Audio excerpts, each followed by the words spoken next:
All right, and we're back. Hunter x Hunter chapter 408. So, last chapter, obviously, we started getting into this whole card game, Yu-Gi-Oh game with Marina and Serednich's childhood friend, potentially, in Borkson. Borkson, even though she doesn't know Nen, is really, really perceptive, and there's a bunch of rules to this card game in the last chapter. But now it seems like we're just going to continue on with that because this chapter is basically just a part two to that one from what it seems. So let's get right into the reaction right now because I'm ready to go. All right. So first off, we see Mirena. She's saying, it's your turn. Choose a card. So it looks like we're getting right into this card game, and I'm low-key kind of excited to see to learn more about Mirena. So let's see what's going on. Excuse me. So it shows all Mirena's cards right here. We got the objective, the power card, question A, question B, yes with the question mark, no with the question mark, and the D card. So we got Borkson looking down, and the battle of the brains heats up. 408, Hunter x Hunter chapter 408, negotiation part 2, by Yoshihiro Takashi, obviously. So let's keep it going. So she's leaning towards the objective card, I believe. So let's see. The negotiation game begins, and we got this fire-ass panel of Mirena and Borkson staring each other down. The purpose card, or objective card, whatever you want to say. Why did you choose this one? Oh, I feel like this is gonna be good. Let's see. Is casual chatting okay? In that case, I'll talk about various things too. But there's no punishment, right? See, she's already asking good questions because Mirena could just like do some stuff and she just had not explained that part or whatever. And Borkstein could just fall into a trap if she's not like thinking on her feet, you know what I mean? So let's see what's going on. Sure, let's take this opportunity to get to know each other better. And okay, so one of the other members of the Haley is like looking over, and so I don't know. Borkson and Mirena are looking at her kind of odd. Let's see what's going on here. Hey, are there other members too? About 50 people in total, and both this person with the haircut that's similar to Kalito and my man that got the robots are both just looking and say, and it's like dot dot dot. Hee hee, nice try. They will never speak, Mirena says. For your information, there are others, but no more questions. If you want to ask, use a card. Of course, I chose the purpose card to use it as a basis for my decisions. Well then, I won't answer any of your questions either. Ah, that's a bit sad. Alright, if you answer one of my questions, you can ask me one in return. Thanks. And then Borkson thinks to herself, number of allies are fewer than 50. She reacted quickly without her expression stiffening, so the number isn't quite close. It might be about half. My purpose is the destruction of the kingdom of Kakin. Once that's achieved, I'm planning to push for the destruction of humanity. Oh my fucking god. For that, I need your power. What the hell? And Borkson, Borkson, we're only seeing the back of her head, first of all. And it's just, you just see Mirena just like smiling, like. And then we see Borkson with like the one sweat bead on the back of her head. And she's like, huh? And Mirena's like, huh? You didn't explain enough at all. If 100 is full understanding, then I'd say we're at about a 3 right now. Oh, I see. You're quite curious. Should I start by talking about my background then?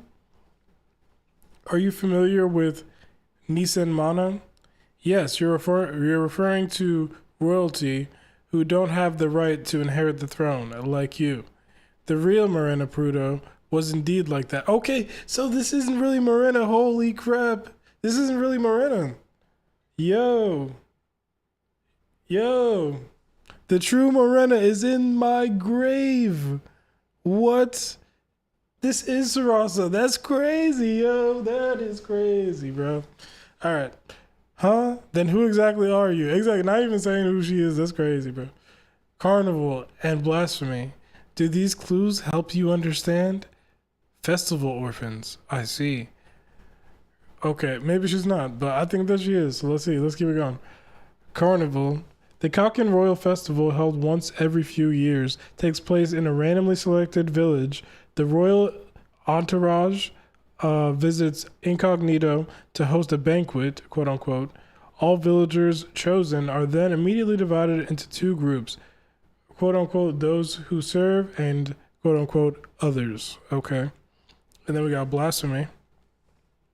Any act that disrespects the royal family is strictly forbidden, and those who violate this will be sentenced to death, to the death penalty.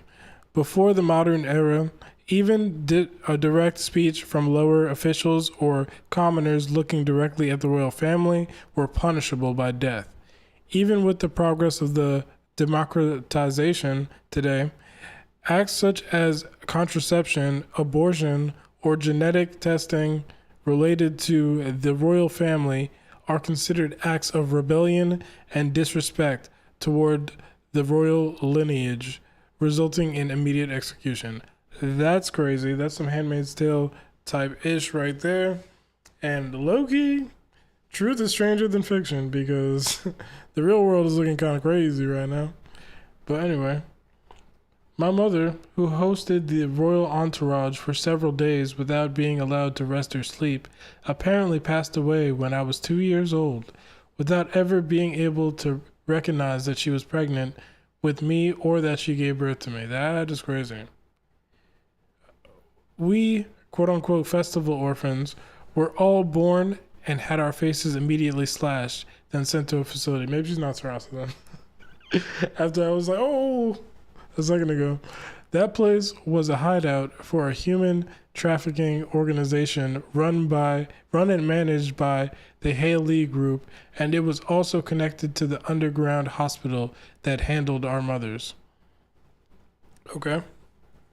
Here we were, because the other reason why I say maybe she's not Sarasa is because they get those scars like at birth, I think, or sometime really early on in their life, and obviously Sarasa didn't have that. But anyway. Here we were scientifically categorized into Nisenmano and meat. And I was classified as meat. What the fuck is that? Okay, let's see. For about 20 years, I was meat, going through various hardships. Recently, I've happily managed to become the leader of the Haley Group. Who is she, yo? Who is she, yo? And Borgson is just looking like disappointed, kind of. While fulfilling my role as meat, which sounds crazy. Luffy would love her, right? I became aware of a certain talent within myself and slowly began to hone it. That talent eventually became the ability that led me to plan the downfall of Khakin. Are these tattoos that she has on her arms in this panel? Or are they bruises? Could be either or. Scars, something like that. But if they're tattoos, honestly, I don't think it matters.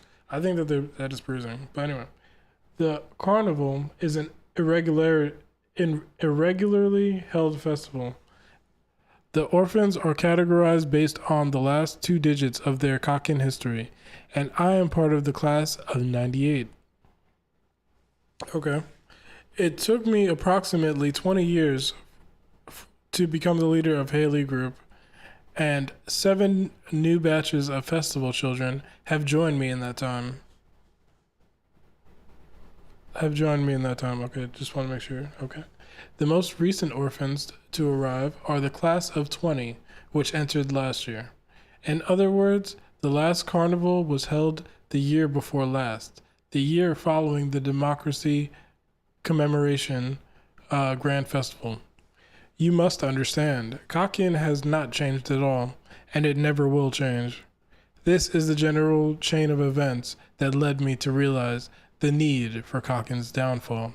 And Borgson is just kind of like looking at her. To achieve my goal, I need allies. Each of them possess a special ability. Among them, the one who holds the most important role, that would be you. That's why I invited you here and am recruiting you now. Why me? I can't answer that with this card. That's all. I'm intrigued. Let's keep it going. This chapter's good, yo. Everyone was complaining about last week's chapter. I was not. But this chapter is great. I'm loving this. Okay, and so this slimy motherfucker comes over and starts shuffling up the cards again. Okay. Now please bring a card closer to me and turn it face up. Okay, so she picks the card that's so there's 5 cards in front of her. She picks the one that's second from the left and she slides it over. Is she peeking? Or is she flipping it over? We're about to say. You see, well, I'm gonna take some credit for last chapter, even though I was completely wrong actually. But I did say that the Joker would be really important. She picked the Joker just now. But I think I said that it was gonna be her last card, and it looks like it's her first card. But let's keep it going. The Joker, both yes and no, are of no consequence to me. In that sense, it's a card with almost no impact. Then the Joker goes to the graveyard. Now please, choose the next card. The power card. She just going down the line. She's like, give me more information. And I can't be mad at that. Well, obviously the question cards give information, but you know what I mean? I want to know about her ability too at this point, right? She's in the middle of this game. Is this part of the ability? Anyway, I'm glad. And she's blushing. Yo, Miranda is nuts. You're asking me about me with 2 cards in a row. I'll do my best to explain clearly. Now, do you know Miranda might be my favorite character in this arc, yo. As far as the new characters are concerned, like she's pretty great and unique in the Hunter x Hunter universe. But yeah. Do you know what quote unquote Nen abilities are? I'm gonna just say the words. I've heard about them recently. I know a little bit, but I'm not sure if the information is completely accurate. Nen abilities are powers similar to psychic abilities, and I've heard that they are also used in the Succession War. That's a correct general understanding. Yes, while Nen abilities are indeed similar to psychic powers, anyone can learn them with the right training. There are also abilities that can awaken Nen in people who haven't yet realized it. My ability includes that as well. So you won't need to undergo long, special training. I see. So could you tell me specifically what your ability is? Yes. My ability, to put it simply, is to grant powers to those who share the same goal as me. And expand that circle. Okay. AKA, she got the worst of the worst mofos and was just like, y'all want to destroy the world too? And y'all hate cocking too? Let's take these elites down real quick. And everyone else, I guess. But yeah, let's continue. I am the parent, and the children are limited to 22. When the children accumulate a certain amount of points, they can become parents themselves and create their own children. This is my ability, hee hee. It's kind of like a pyramid scheme, right? Miranda's amazing, yo. Best character in this arc. Best new character in this arc, for sure, in my opinion. Why do you think the number is 22? That's my question for this chapter. So put your answer down in the comments if you have any ideas, because I'm really curious about that. I listened to each child's goal, and considering their characteristics, I assist and support their ability awakening. Clever. This is Borkson thinking to herself. The structure of the explanation is such that no matter whether I choose goal or ability first, I'd want to know the other. If I had chosen ability first, she wouldn't have explained any further from here. Honestly, no, I don't really care about missions, responsibilities, or national defense once Kaken is gone. Oh, each of them isn't the goal. Each of them isn't the goal Kaken's downfall? My bad, y'all. It's uncomfortable and troubling to have our daily lives, which we thought would continue as usual, and the vague future ahead of us, suddenly disrupted by someone else's grand ambition. Holy Jesus. Oh my God. Yoshihiro Togashi. This is a novel on the screen right now. Oh my God. All right, let's do it. By the time I was old enough to understand things, I was already in a military academy, taught that my mission was to protect the integrity of the nation. But honestly, I thought if no war breaks out until I die, that's good enough. I was skilled enough to luckily make it into the Advanced Officer Academy. Borkson reminds me of Annie from Attack on Titan. I feel like there's another character I'm thinking of in my brain that will come to me later, but she's giving me Annie vibes right now. Listening to popular songs from the enemy nations was a life-threatening act, but in high school classes, we were taught about the outside world as a part of the excuse me, as a part of the curriculum. Even if the information was a few months outdated, a country with the world's lowest water management rate, yet somehow leading the world in the partial production of stratospheric artificial objects and information processing capacity in such a nation. Oh my goodness. I had planned to live a modest, uneventful life within a small range of roles, like a frontier military prep school instructor or a deputy director in the General Affairs Office of the Ministry of Defense positions, like fourth secretary or below. That's why all of this is incredibly troubling. With Beyond's New Continent declaration, the situation suddenly took a drastic turn for the worse. We've hired his son. It's funny how Tagashi literally didn't even make this look like a flashback. He literally just clipped in some cropped out other parts of the manga and just put it there. Didn't even make it look flashbacky at all.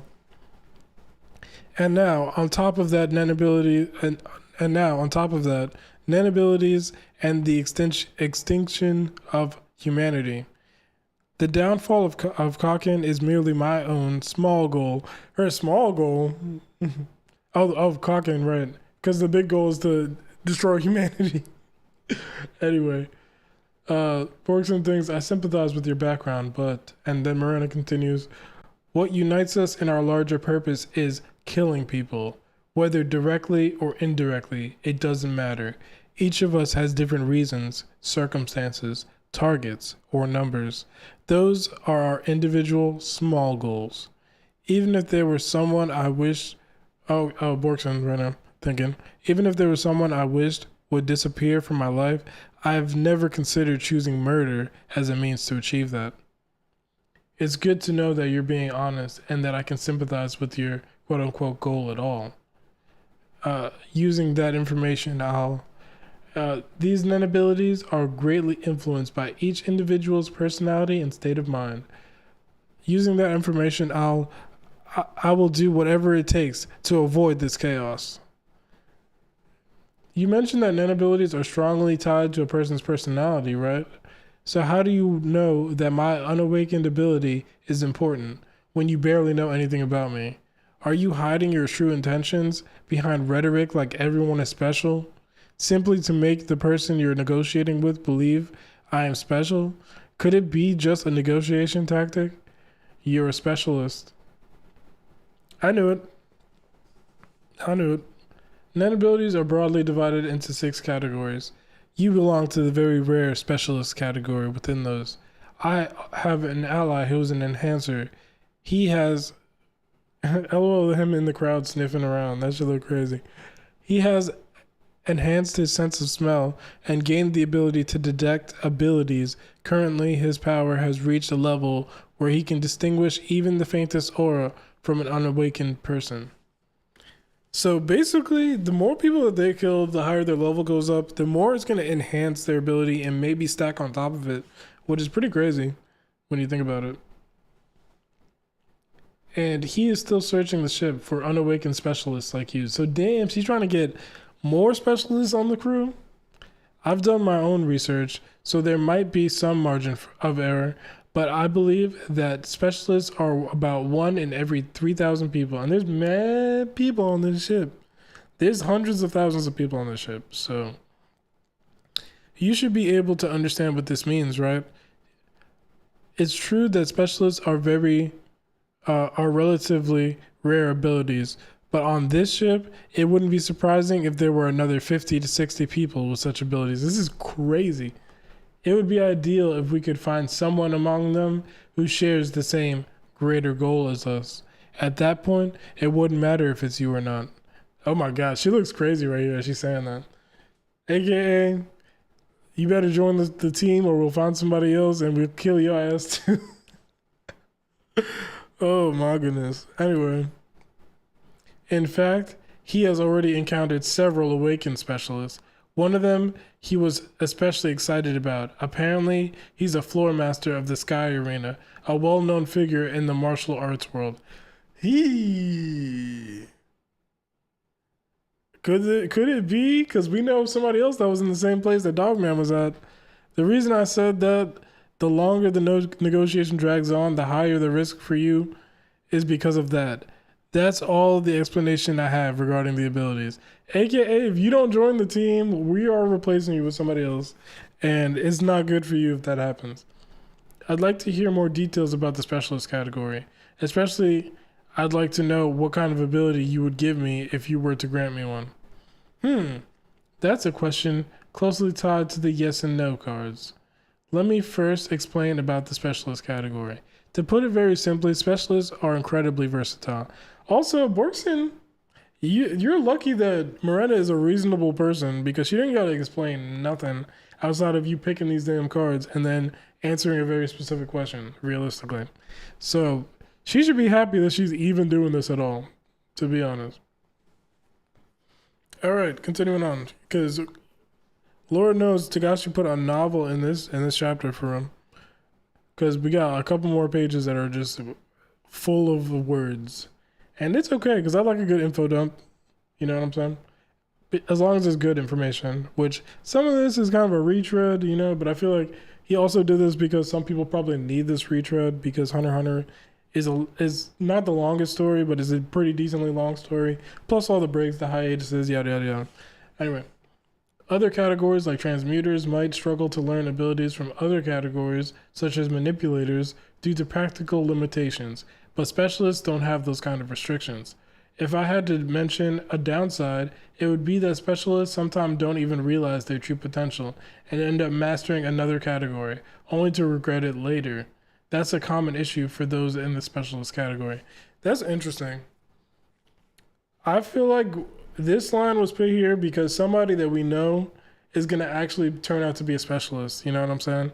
And we're going to think that they just were a conjurer, an enhancer, transmuter, etc.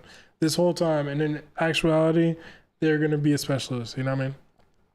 And they're going to somehow unlock some kind of specialist ability. That could be Hisoka. But anyway, so if you're aware from the start that you're a specialist, you can attempt high difficulty techniques that require mastering multiple categories at a high level, or even abilities that don't belong to any category at all. Truly unique specialized powers. By the way, I am also a user of specialist abilities. I knew it. My ability, which makes acquiring Nen abilities and improving techniques point-based through becoming my ally, is a very unique and advanced hybrid technique, essentially a mix of all 5 other categories. It's quite specialized and complex. Naturally, I have specific requests for your ability, but I can't share you just yet due to the card and its interaction. Sorry about that. Miranda is just so matter of fact about in the way that she talks about things. If you specify the yes card, I will reveal what kind of ability I want you to acquire, should you choose to join the team. This is less of a question about Nen abilities and more about the role you would be expected to fulfill once you become a part of the team. Okay. No matter which card I draw from the remaining 4, the number of choices will not change. And Mr. Headband is shuffling the cards again, puts the cards down. She's got 4 now. It seems that for any question other than question A, she will answer to some extent, even after the card is sent to the graveyard. It's always beneficial to have more information about the opponent, but the time risk she mentioned is also true. The decision of whether to drag out the game or not will come when the options are limited. Okay, she picks the card that's on her far left this time, And that card is the yes card. So that's the automatic. This is my final answer. Yes, I'm joining the squad. So now we got no left. We got. Oh, at the end of the chapter, we're gonna recap what all the cards were real quick from the last chapter. All right. Oh, what a shame! And Miranda goes like this. Yeah, I'm weak. Has the decision been made that you won't join our team after the second card? And then everybody else in the room is just looking like, that's a shame. Her teammates are also disappointed. This further confirms that at the very least, they haven't witnessed any cheating in the past. But optimism is not an option. The real question is whether she ever had this negotiation game with someone who doesn't want to join her team. If I'm the first, then those reaction is natural. Well, then those reactions are natural. Well, it can't be helped. I'll do my best until the end. It's funny because Miranda will show mad emotion and then she'll just be straight faced again.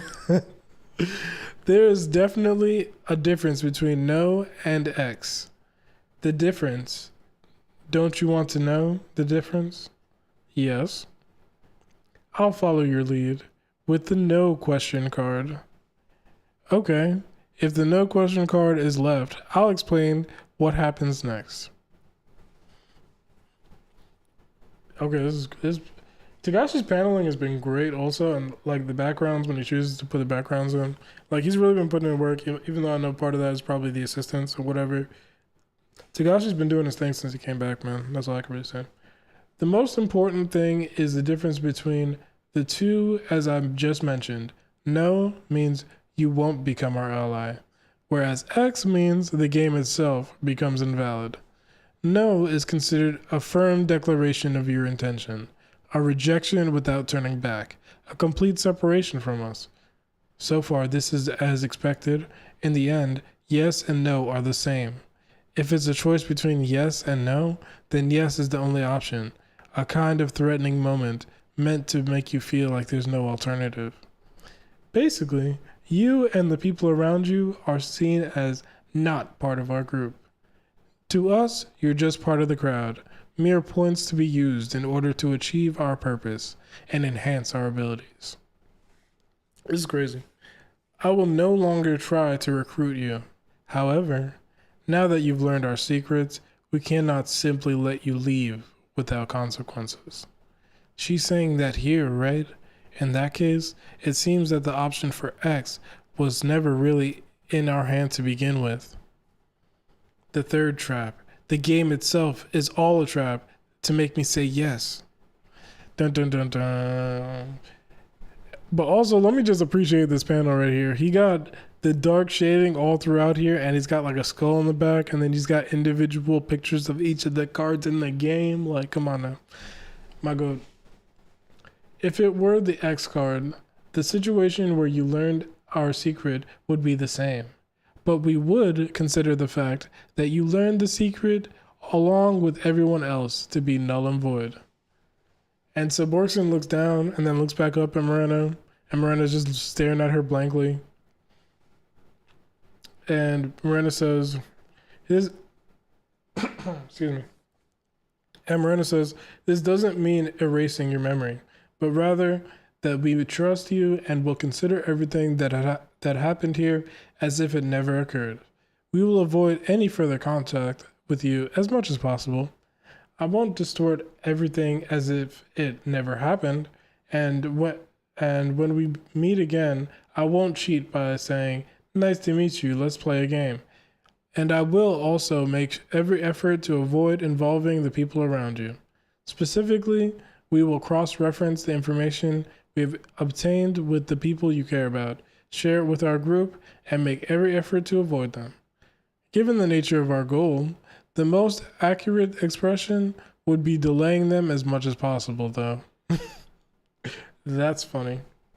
He's like, eventually they're going to have to get it. I won't distort it. Oh, no, I said that part. My bad. To save time, I'll ask directly. There seems to be no benefit for you in the X card, and the risks are high. Even if you say, trust me, I can't trust you. Could you explain the advantages on your side so that I can understand? I'm glad you asked. I'll explain now, but it will take a bit longer. The advantage on our side is that the risk is high, aka it makes the ability strong. I see a vow and a restriction, high risk, high reward. In net abilities, this is a very important component. If the negotiation fails after a serious showdown, it can't be helped. Even if it involves great risks, I will accept it. I'm gonna pause right here. This is such a great way for Tagashi to not only tell us more about Moreno, but to also explain like the different levels and complexities that go into people being able to craft a net ability and disadvantages, advantages, and how you make some shit really strong to begin with. You know what I'm saying? And so we're obviously going to see a lot of new net users in this arc, and it's interesting to see how different people approach it from like square one. You know what I'm saying? And the different ways that you can still become really powerful, even if you haven't known none for that long. If the negotiation fails after a serious showdown, it can't be helped. Even if it involves great risks, I will accept it. By preparing myself with this resolve and facing the game, my ability will grow stronger, allowing me to better support my allies. I'm sure that the people that are the super diehard fans, which I love freaking Yoshihiro Tagashi's work. They probably are like, come on, Tagashi, we know all this, yada yada yada. But you gotta remember, like, this should be on hiatus for years at a time, you know? And people that haven't watched the anime like often or recently either, you know what I'm saying? They might need the refresher on some of these things, you know what I'm saying? And so I don't think that's a bad thing at all. The same applies to those who join our team. By overcoming the risk that if the last remaining card is no, he dies, the bond and effectiveness will grow even stronger. It sounds about right. High risk, high reward for both of them. But there's 3 cards left. So there's a third card that's not no or X. And they just having a staring contest right now. And Marina says, "You're not very shaken. That's impressive." Well, it was the answer I was expecting. Maybe because it still doesn't feel very real. I think it will get quite real when there are only 2 cards left, don't you? Now go ahead. And so she lifts the next card, and what is it? It's the X card. Oh no! Oh no! Oh my god. It's the X card. With this, the remaining cards are no, death, and R, survival. Oh my goodness, yo. Oh my god, what? And now Marina and her are both looking up right before we even get any reaction from either of them. Martial law declared. Martial law declared. This is not a drill. I repeat, this is not a drill. Holy shit. Yo. What do you think is the reason that martial law has been declared? Because Tagashi's made a point of making several different ways for martial law to be declared recently. We also don't know what point in time this is right now, because there's potentially been a time skip. You know what I'm saying? Probably has been a time skip, because we see Crollo and we know that Dogman's going to be at the funeral thing at one point, and then we see part of the funeral happen where, you know, Hulkenberg's guys are holding the casket and yada yada yada. But we don't know how long after the friends are talking about where Borkson is or whatever, how much longer it has been at the current time that she's waking up, you know what I'm saying? We just kind of cut to it. This chapter was nuts, yo. Tagashi is so good at this freaking manga shit, yeah. Because from a story standpoint, from a art standpoint, this is some of his best work he's got going right here. For real. He's been locked in. The close-up shots, the wide shots, you know what I'm saying? The expressions. Like, he can tell so much on a page just through this much of someone's eye. You know what I'm saying? You get all of the emotion in their face just from this one part of their eye.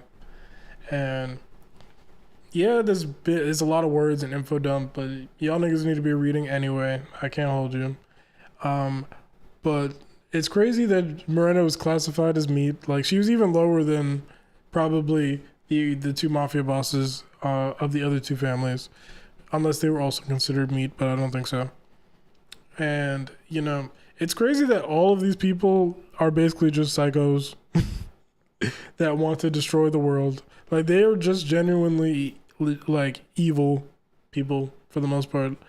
And I'm curious to see some more of these people's backstories and why they have this worldview that they have. You know what I'm saying? Specifically, well, actually, everyone doesn't care about the Kaken Empire, right?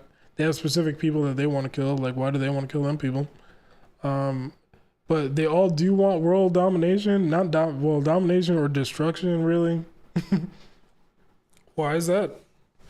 And why does she think that? Well, I'm wondering now because of the way that she worded Miranda. I'm talking about worded to Borgson that the high risk on Borgson's end is the fact that by getting one of those absolute cards like whatever to join her team, it creates a stronger bond. I wonder if that's where the manipulation comes in at that point. You know what I'm saying?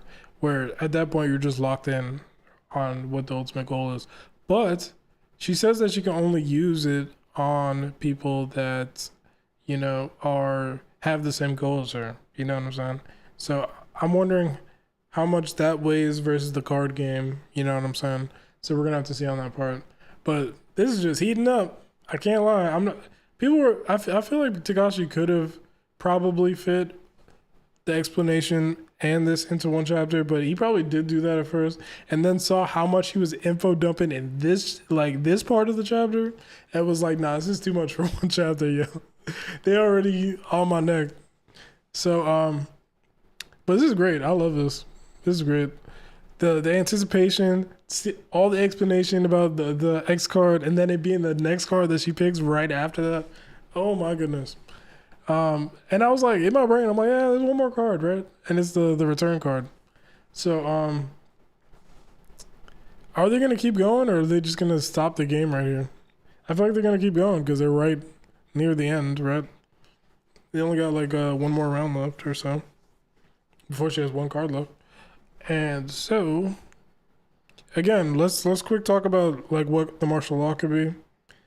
The martial law could be something that Hulkenberg did in Balsamilko's body.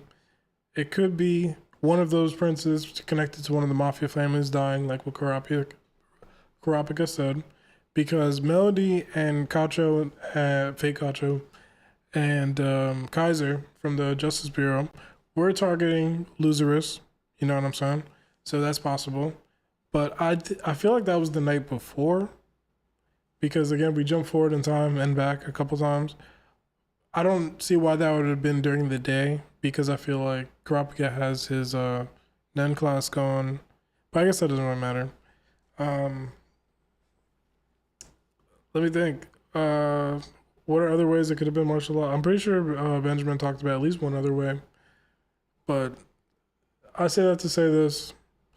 It could literally be anything. It could have been people Haley members laying waste to people in that crowd, maybe after they dropped Borkson off at the crib. Yeah, man. I'm blown away by this chapter. This is one of the best ones since Tagashi's came back. I feel like I've been saying that a lot, but it's also going to be interesting. They're looking for Crollo right now, low key. If they're looking for specialists, somehow I feel like Kurapika is going to end up intertwined into this. You know what I'm saying? Who else is a specialist that's on this ship that we know right now? Obviously Serednik, but she's not like messing with Serednik right now, so I'm not really sure on that. Because she wanted someone that was close to him also.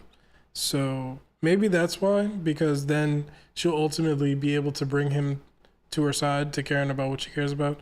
You'd think that he would be a world destruction type nigga. You know what I'm saying? So, I don't know.